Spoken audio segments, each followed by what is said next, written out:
Hello out there, Katrina Carroll Lewis here. What an extraordinary moment we live in. The Black Lives Matter movement is in full swing on our television sets, in our communities, on our social media feeds. My heart is so full as I witness and I participate in rallies and marches, as I shout out along with my brothers and sisters that Black Lives Matter.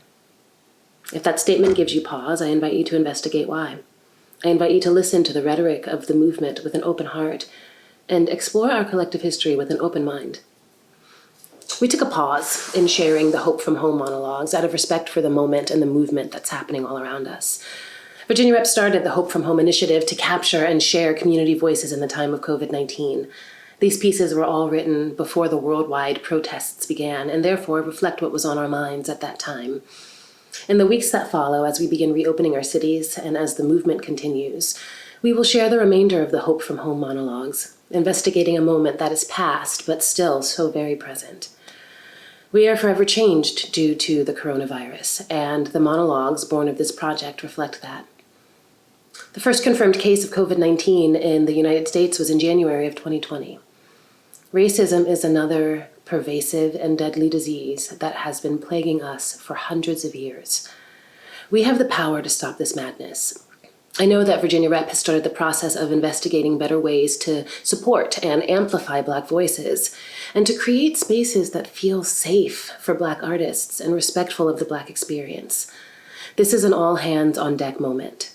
What part can you play in making the world a more just and equitable place?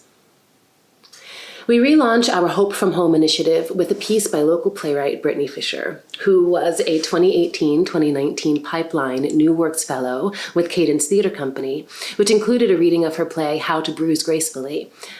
In her monologue, Blue Ink, we meet a man who is striving to find calm amidst the constantly changing cycle of news, reckoning with the pandemic and the ongoing racial violence.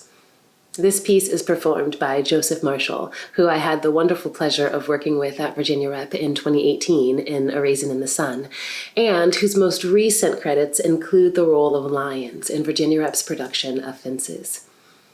I look forward to sharing the remainder of the Hope from Home monologues with you.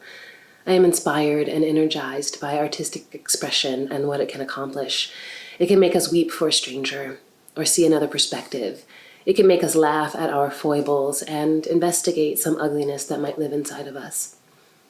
Someday, we will be back in our theaters, sharing the stories of humanity with one another. Until then, we will continue to reach out as we can. I hope you are as moved by this piece as I am. Peace and blessings, beautiful humans.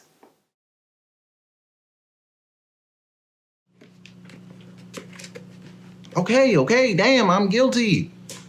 I'm one of those people, the ones that leave the news on 24/7 and read all the articles and debate with people on Facebook about whether or not the Senate and House should pass this bill or that bill. I'm guilty.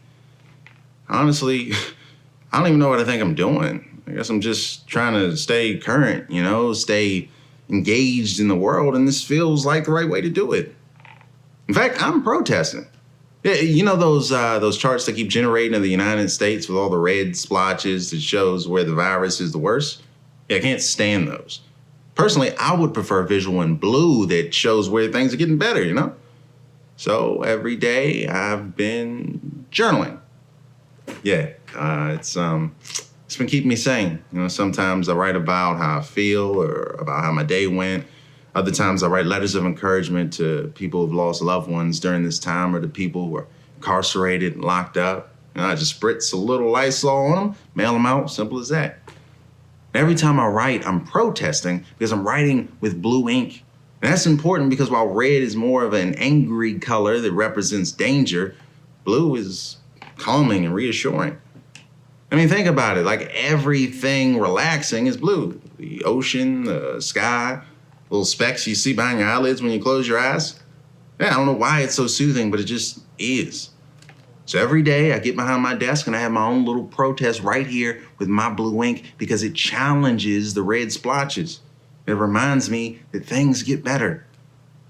I know you're probably thinking this makes absolutely no sense, but there's one thing I've learned through all of this is that life rarely makes perfect sense. This is our world to find our blue ink and scribble over the red splotches wherever we see fit. So today, like every other day, I sat behind my desk and I tried. I tried to draw over the sirens and the mugshots and the pain and the death. I tried to scribble over the mask and the latex gloves and the police brutality and the hatred, not to pretend that it doesn't exist, but to remind myself that there's still change, that there's still hope, that there's still some sort of justice. But finally I realized that no amount of blue ink can wash away the red blood of George Floyd.